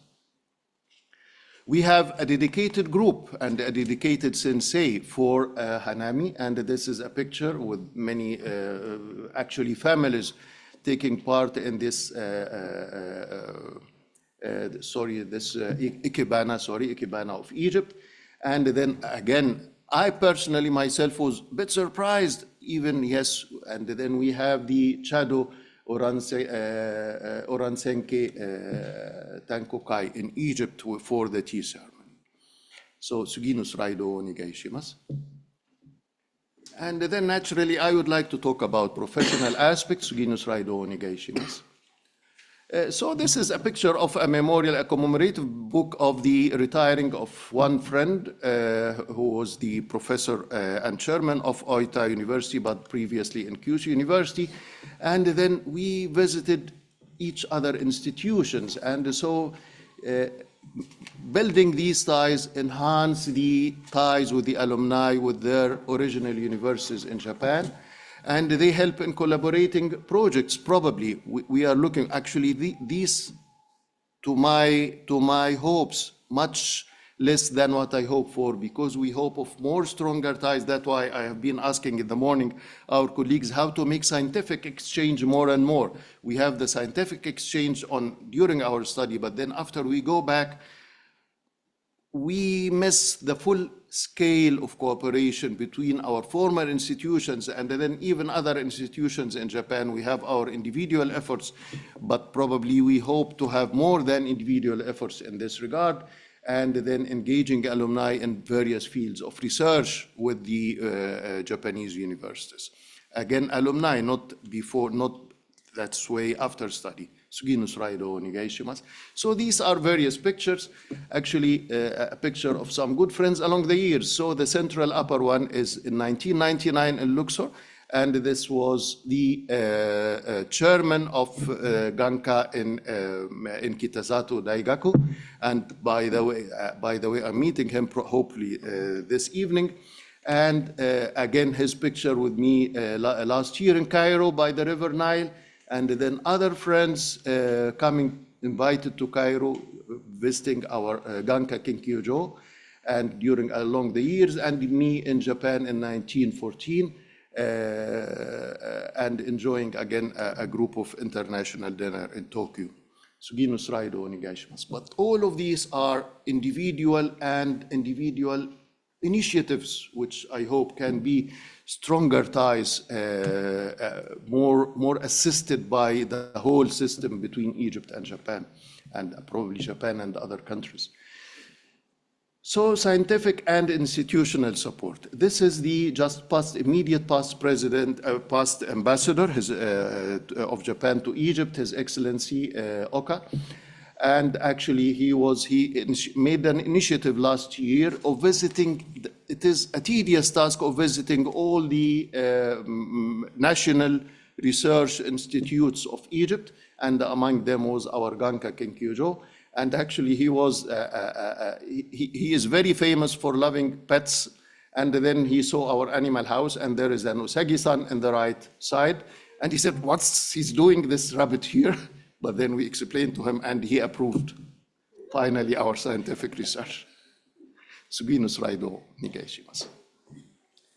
Again, I was told about the JETRO activity and coming to the Africa Health. We have a yearly, actually, for the past 3 years, I think, the Africa Health ExCon exhibition held in Cairo. And the JETRO participated in it, and I was told by His Excellency, the Ambassador, about the activity, and they're actually bringing some very important device in my field, which is Ryukonaisho or glaucoma in ophthalmology. And they have a wonderful system, a wonderful machine, and I visited, and I hope one day we can have this system all over. I mean, of course, all over the world, but at least in my part of the world, in Egypt. And then I had the chance also of testing Japanese startups later on by the Japanese Association in Cairo. So I talk now about more active people in Egypt, those people of the industry, and actually we have a group of wonderful professors, and who are also active and clever in making the junction between industry and academia. Among them is our president, Professor Baha, actually. And so GISA is founded, which is the Japan-Egypt Solidarity Alumni Juga and the AOTS, and supporting Egyptian companies through ODA training programs and bringing Japanese experts to Egyptian companies, recruiting and dispatching 30 to 60 participants every year to come to Japan for temporary training and coming back, and 4,000 plus till date, and organization of different training courses and seminars in the technical and management fields. And I'm going to talk about the think tank later on. Tsugi no slide o onegai shimasu.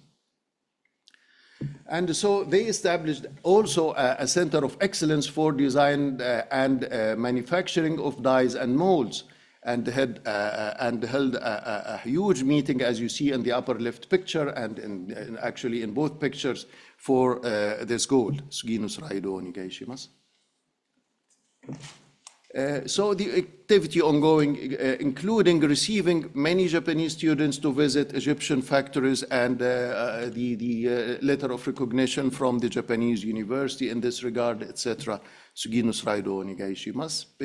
Various pictures in the activity and the talks and arrangement between the Japanese side and the Egyptian side, and of course to the Japanese side. On the left, you see the former Egyptian alumni together with the Japanese embassy and the other Japanese representatives. Tsugi no slide o onegai shimasu. Tsugi no slide o onegai shimasu. So, Juga and supporting alumni. Tsugi no slide o onegai shimasu. So, we hold physical meetings as well as actually. For me, it is unfortunate, but it is the way life is going on nowadays, also virtual meetings, because as Eric just mentioned, it is face-to-face meeting is indispensable, and I believe will remain indispensable for a proper human life, but of course, at least as we talk about disparities in place and so on, so we have to take this and take the benefit of that. So building connections between alumni is very important. I come to know other colleagues from who studied in Japan from different subspecialties. Without such meetings, I'm not able to get to know them. and exchange ideas and so on, and share experience of our previous study and life in Japan, and then how to foster this with our life in Egypt and so on, so we get a stronger and stronger community. Suginus Raido Nigaishimasu. Again, this Yuga dissemination of information about Japan.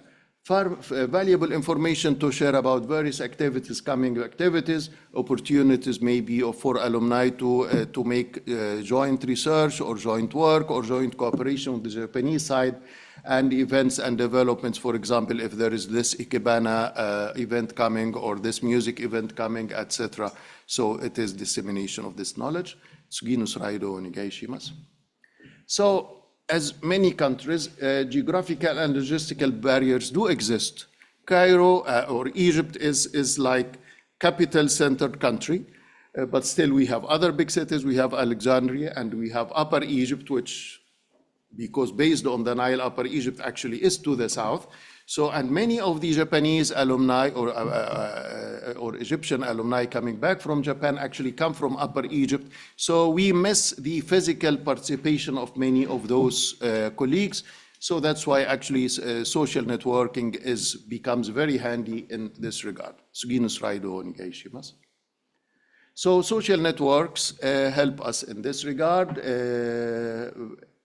Actually, to admit, it is more effective in I talk with people from the south of Egypt, from the north of Egypt, in the comfort of my chair. So we have to accept this every now and then. But again, I still believe that we have to force physical meetings every now and then, and event promotion through these social networks, and community building, because we see each other even in virtual meetings. Suginus Raido Nigaishimasu.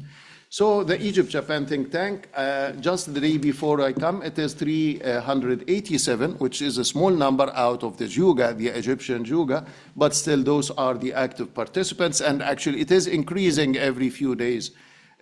And this is WhatsApp has become the most effective or the most popular or handy communication tool in our case. Suginus Raido Nigaishimasu. Similarly is Facebook. I personally, again, I'm not joining in the group. I'm suffering with the WhatsApp, which I see probably is more effective. Suginus Raido Nigaishimasu. Then I talk about the collaboration with the Japanese embassy. I had the pleasure of the gracious invitation by the former ambassador of visiting his residence and having dinner sometimes. And this is a very important tool in our hand. And when the Japanese embassy plays really a significant and wonderful role in strengthening these ties, enhanced support efforts of all the activities I mentioned previously, joint initiatives like visiting all the institutions or the scientific or academic institutions of Egypt, which is a very tough task, but again, this is what the Japanese embassy in Cairo does. Suginus Raido Nigaishimasu. Maybe we meet in several occasions, but this is the reception of sending of the MEX scholarship students traveling to Japan in this last year, actually. And a few weeks after going back to Egypt during Sangats or during March, we expect also the coming meeting similar to that meeting. Suginus Raido Nigaishimasu. And strong cultural ties the Japanese embassy keeps. Probably Gozonji Oni, this is Yoshimura Sensei. He is a very famous, world-famous Egyptologist. And he just received a great honor from the Emperor of Japan. And he was celebrated in the Japanese embassy. And this is in the Japanese residence. I had the honor of saluting him and meeting him in the ambassador's residence during this celebration. Suginus Raido Nigaishimasu. And professional aspect, the right picture is a visit by the Japanese ambassador to the institute, and then in another with the president of Juga in Egypt. So professional aspects go on under the patronage or the assistance of the Japanese embassy. Suginus Raido Nigaishimasu. and mutual empathy. We were a group who visited the Japanese embassy to give our condolences for the passing away of the late Prime Minister Shinzo Abe, who happens also to be a good friend of Egypt. As you see in the lower right side, we have this Shinzo Abe axis. This is not an agreement, this is nothing, but because actually we recognize his impact and his assistance and help.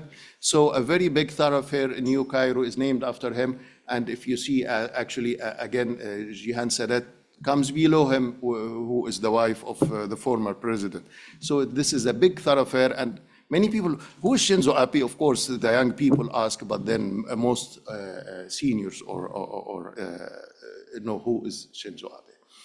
Sugino Suraido, onegai shimasu.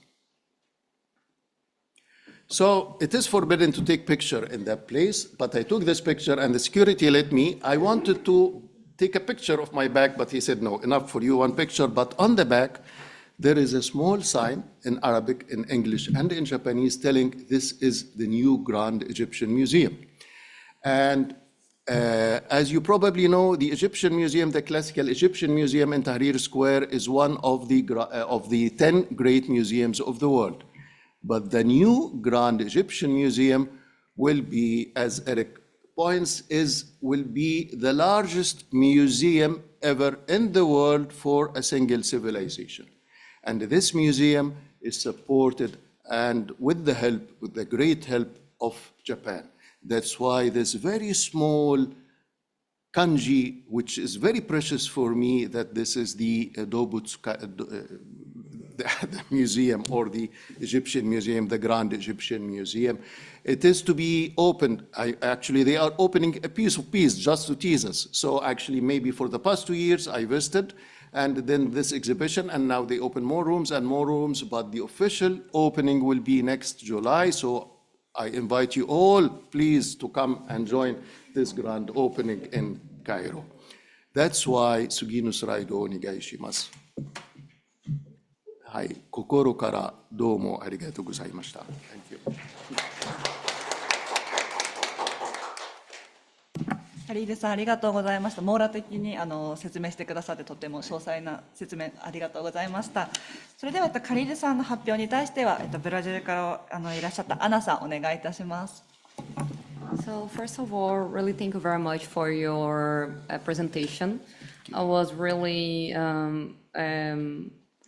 my eye was like sparkling because you said with so much passion, and I think this is one of the things that makes so much difference. And I took some memo about this part. And so first of all, this part that you said, like this mutual empathy, there is no assignment and nothing like this, but you respect each other. I was really wondering, how do you maintain these all over the world, the years? How do you pass this culture on for the new students, for the new alumni?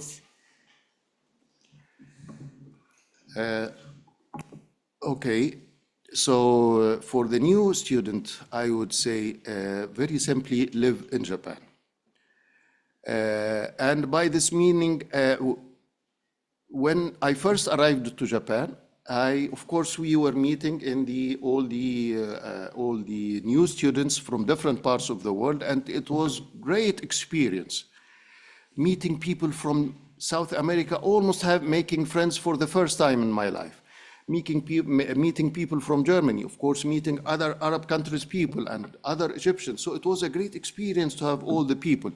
But after passing the few months, and then we have this comfort zone to talk with each other, with other Egyptian friends, with other international friends, because we are all Gaikoko no kata inside Japan, so it is very easy to communicate. But I calculate that there are population in Japan that time was 120 million population of Japan. And all the foreign residents in Japan during that time, probably they didn't count up to the million. And I calculated to myself, what are the chances of meeting my peers would it be greater among this 120 million or among this maybe hundreds of thousands? And probably, as you might expect, no, it will be. So I really put myself, still respecting all my culture, all my heritage, national heritage, but I put also my, and that's why I recommend everybody coming to Japan, live in Japan. Live in Japan as the Japanese does. You will definitely win, and you will lose nothing of your entity. No, you will more and more of your entity. So you live, go with your colleagues in all their activities. Japan is a group country, so respect this very much. Although you are an individual, but respect the group in all their activities. They go, your university, the group goes out for dinner, go with them. You have to. It is not an option. But they go to Nijikai, go with them. Even if you don't drink. I never drank alcohol, but I always there, and my cup of orancha was always there. And the community in which I lived in Japan, they respected this very much. No single time I was forced to drink, except maybe once. And I was in a trip, and we were Kyushu Daigaku no and Hokkaido Daigaku. And some Japanese colleague liked me very much. And he was joking, and he brought the full bottle of beer, and he got drunk, of course, a little bit. And you have to drink this now. So this was the only time. And he was, just because he liked me very much, he wanted to join him. But of course, in a second, in less than a second, a Japanese colleague, a Japanese lady from my department took the bottle. No, I will take it. And she drank it for me. That's to say, this is, okay, this is because, okay, when you join the group supports you. So we have to understand this very much. And then I highly recommend everybody coming to Japan to live in Japan. It is a very rich country in each and every aspect. So live. You will find the more you live in, the more welcoming you will receive. Till your last day, not till your last day. Actually, probably till all your life, because you will find always the chances to go back. Thank you very much. I think this is really important because when you said about the reverse cultural shock, I think I felt the same way. And this part of you're not feeling 100% in your country and not 100% in Japan, you're going always to be in the middle of the way. And that's why we can work as a bridge. Yes. So I think like your presentation and the final ones, like the perfect finishing, because it's something that sometimes we forget. Sometimes we speak and make etched so much to numbers, and we forgot this human part of being in love with both cultures and being the bridge of this. And one thing that I think is important for maintaining the associations, and we in Brazil are struggling a lot for knowing how to do this, and you are already are doing, is bringing experts from Japan to your countries, to some lectures and things like this. How do you do this part? How have some funding, or is via university? How do you do this part? Actually, I wanted to ask you in the morning the same question, but the time was past. Okay, no problem. Yes. So, okay, but it is in a way individual efforts. So we are organizing a conference. I am the secretary of that conference, and then I invite professor from Japan, and he's kind enough to accept. I tried in some occasions to make big joint meetings with the equivalent Japanese societies, but actually this didn't work out because it needed more than individual efforts, and I hope this can be maybe one day more into the system of ongoing ties between Egypt and Japan, or Japan and all other countries. So, but this is, okay, short individual efforts, if I can answer you shortly. Yes. Okay, so it's kind of similar, but yeah, yes. We can talk more later, so thank you very much. So this is all for my part. Thank you very much. どうもアンナさん、カリールさんありがとうございました。ちょっと時間が押しているのでカリールさんのターン終わりにしたいと思います。どうもありがとうございました。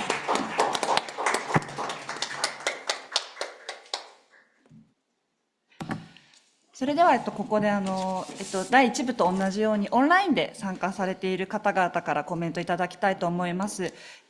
ウズベキスタンからティンチュリナ・ダミラさんにコメントいただきたいと思います。ダミラさん、お願いいたします。はじめまして。聞こえますか？すみません。聞こえてます。大丈夫です。すみません。はい。はじめまして、ティンチュリナ・ダミラと申します。ウズベキスタン元留学生会の会長です。現在、在ウズベキスタン日本大使館で広報文化班で働いています。今回留学生の皆様のですね、発表を聞いて、感動しました。特に、大使館に頼らないで自分から進んでいることは非常に素晴らしいと思います。で、皆さんの国際留学生会は、素晴らしい取り組みを開催していることも分かりました。私も1年間前、このような会議にですね、参加して、私を入れて、その時に14カ国の参加者が、はい、自分の留学生会のですね、活動についていろいろ発表できました。その発表から、感動して、ウズベキスタンに帰国して、大使館の職員の力を借りて、いろいろ新しいイベントを開催することができました。ちょっと時間の制限があるので、具体的にはもう、今は説明しないんですけど、例としてはですね、元留学生を主催にして、ビジネスをテーマにしたセミナーとかですね、日本企業を招待してスピーカーとしてプレゼントしてもらいました。それは新しいビジネスの公開と、ネットワーキングの広がりにつながりました。また、同窓会の時に、第4回の帰国留学生会の活動についても発表できました。その他に、留学を希望しているですね、これから留学する学生を対象に、オリエンテーションを実施することもできました。オリエンテーションの時には、留学生会の時にいろいろ教えていただいた、学生に必要な重要な情報とかですね、留学生サイト、Japan Alumni Global Network などについても、いろいろ発表することができました。で、これから3月にですね、今月の下旬に、元留学生会の優秀な学生たちを招待して、今、ウズベキスタンの大学で日本語を学習している学生に自分の留学の経験とかですね、日本企業に就職している学生に、日本で働く上でどのようなスキル、能力が必要なのか、それについていろいろ発表してもらおう予定です。このように帰国留学生会のおかげでいろいろ私たちのウズベキスタンの元留学生会の活動も活発になりました。皆さんもこのような機会を使って将来いろいろ新しい活動ができることを願っております。ありがとうございました。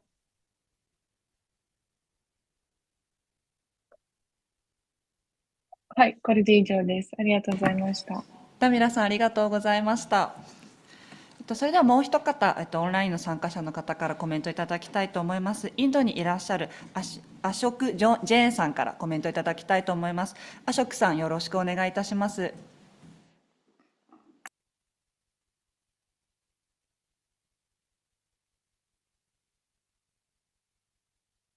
Good afternoon, everybody. Warm welcome from Delhi. Delhi is 27 degrees at the moment, so it is really warm. I won't talk about myself because I think our friend from Egypt, Ahmad Khalil Sensei, mentioned about one of their founders of Alumni Association, who had been to Japan during Olympic and Shinkansen. So I belong to that vintage.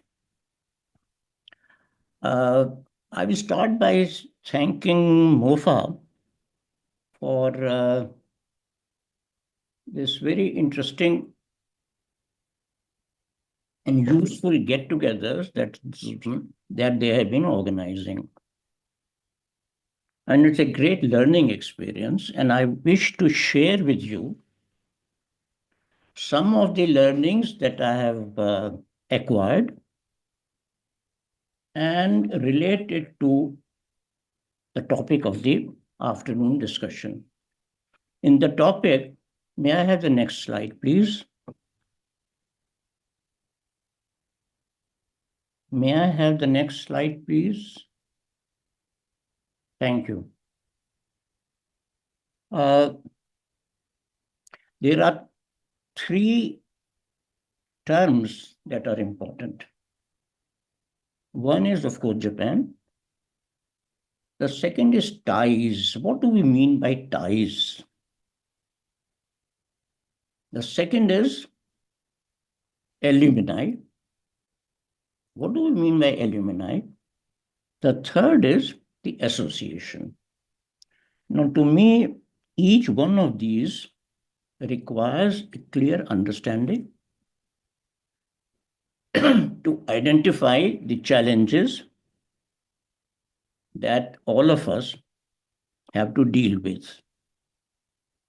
Therefore, I have tried to, listening to the various presentations, yesterday, try to capture the spaces in which ties manifest. Clearly, one space in which the ties manifest is academic and educational spaces. Some of the presentations, including my own country, indicate that something like 75% of our alumni are professionally into this space. Therefore, the ties have to match with the professional space available to our alumni. And this education and research alumni is not limited to mixed scholars. And therefore, I'm very happy that some of the associations, their members include other nationals who have done research. Now, in our case, just for an example, we say anybody who has continuously done research and study in Japan for a year, irrespective of fellowship, can be a member. Therefore, this way, the constraint in the type of expertise available to the association like us has to some extent minimized. Let me just enumerate the spaces first, and then I'll come to the details. The second space is the economic space. The third is administration, management, governance, and so on and so forth. But the widest space is the cultural space. And it includes many things. It includes bonsai, it includes food, singing, films, reading, even reading manga, and so on and so forth. This is very wide space. Now, the first space, the research space, where 75% of our members are professionally engaged, has two types of activities. One is very narrowly related to their profession. For example, 60% of alumni are in science and engineering. Now, science and engineering area is such where already large number of professional bodies exist, irrespective of it's Japan or UK. So these are international groups. joint research is one thing which, of course, relates to bilateralism. So, do we know enough about joint research? Joint research papers? No. So I think one of the tasks of the academic and education space activity would be to at least map out joint research between my country and Japan. And these tools are available. Scientometrics is known, and I know that most of the countries have very active research groups in scientometrics. So I think the associations can map out the ties through joint research. Japan studies is another area. Now, here in Japan studies, the interesting thing is that if you really want to contribute something substantial, then you have to throw your network much wider. There are scholars not only between our two countries, but internationally, who have looked at relationship of, let's say, India and Japan, of Egypt and Japan, and so on and so forth. So that's another area which gets missed out when we focus too much on joint studies. But the topic requires studies, bilateral. I mean, Egypt has a tradition of interaction with Japan. Nepal has a tradition. India has a tradition. These facets are not known. Without going into details, the last item I have identified is counseling. And surely this is a very important reason because we are the people, our members are the people who know, who understand, who experience Japan. This was mentioned by several scholars. So we should take on the responsibility of counseling. And fortunately, these days, counseling is possible online. The only thing is time. I'll come to this last point about time and matching professional experience, commitments of our members with professional work of counseling. Now, these activities, to me, appears essential for building and strengthening the very foundation of ties. Now, these ties do not manifest, do not give results quickly, but they feed into all the other activities. So this is one area where we need to strategize.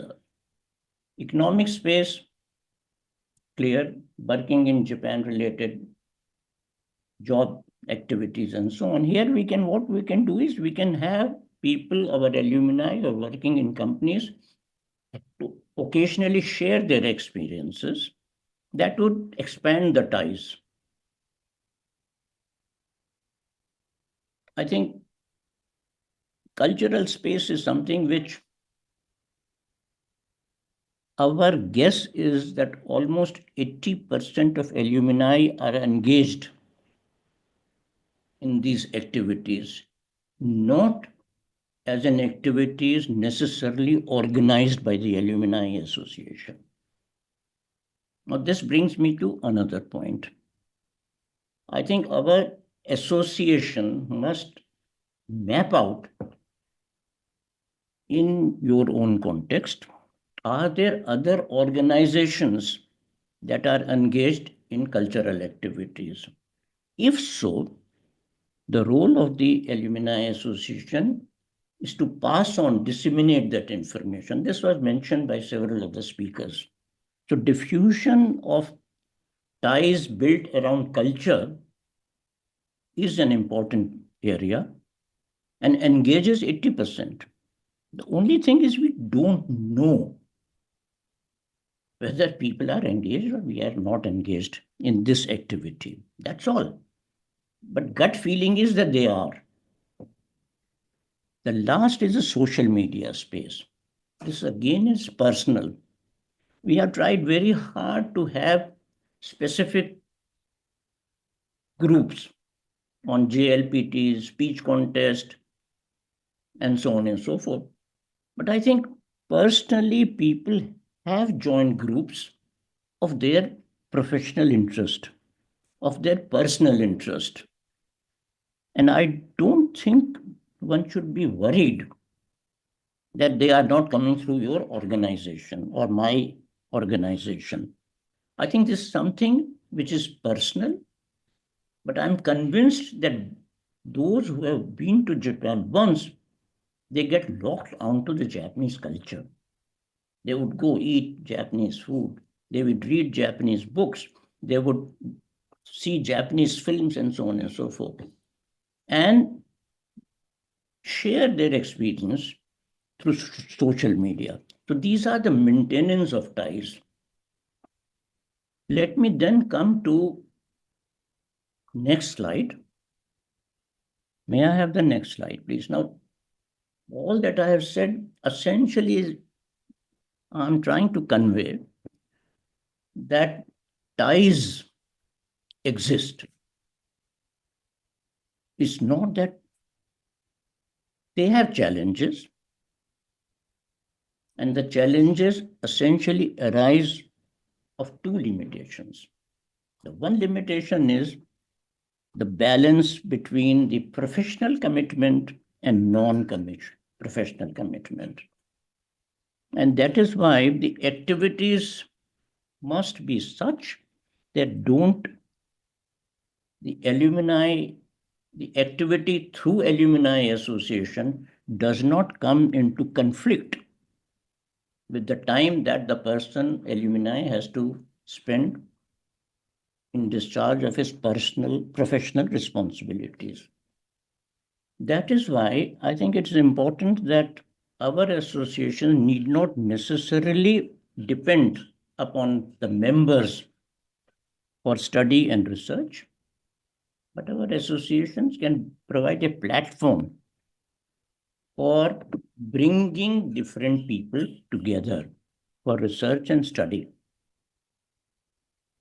The second constraint is money. Yes, and therefore, strategically, one must try to have one activity that generates little bit of money or gets financial support from somebody. I mean, this is something which is obvious, but needs to be understood. The third constraint in maintaining is very simple, but often neglected. And that is the need for a secretariat. It doesn't cost much. Somebody who can maintain my website, somebody who can make sure that all emails are answered, somebody who makes sure that information received from the embassy is passed on to the members.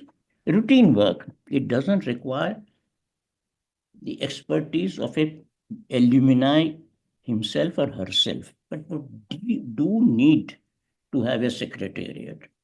Because otherwise what happens is that elected people change, and then the maintenance part becomes difficult. So maintaining the ties that I have elaborated in the previous slide requires some kind of a secretariat, a nodal point. What I have said, to check on that, we are proposing to have a conference in hybrid mode. The details are mentioned, where we would ask some of the alumni members to come physically and some online and elaborate their experiences of engaging in various activities in different domains, spaces of ties.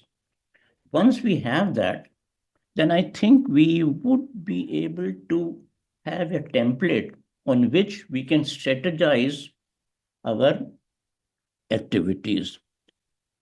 The last point I would make is that bilateral relations between India and Japan and between your country and Japan are dynamic. So many things are taken up by other agencies. New agencies come up that require much more input than alumni can provide.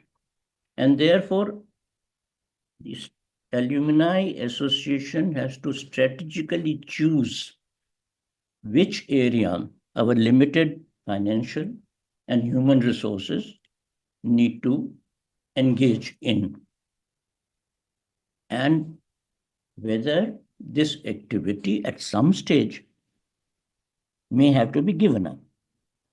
For example, in our experience, we started by having some cultural activities, dance, this and that. But over the years, there are so many other groups that have come up because there are professionals interested in Japanese dance. Bonsai is another area where we could have started, but then there are bonsai clubs. There are professionals who have gone to Japan and studied bonsai. So I would rather have that alumni of bonsai give a lecture rather than arrange bonsai exhibitions myself. So I think this strategy of selecting how to deploy our limited resources is extremely important. And I have learned thanks to MOFA, from the experiences of other associations. And what I've tried to do is to just summarize my understanding and taken the liberty of presenting it to you. Thank you so much. The last slide, please. Next, please. Thank you so much for your kind attention. Thank you.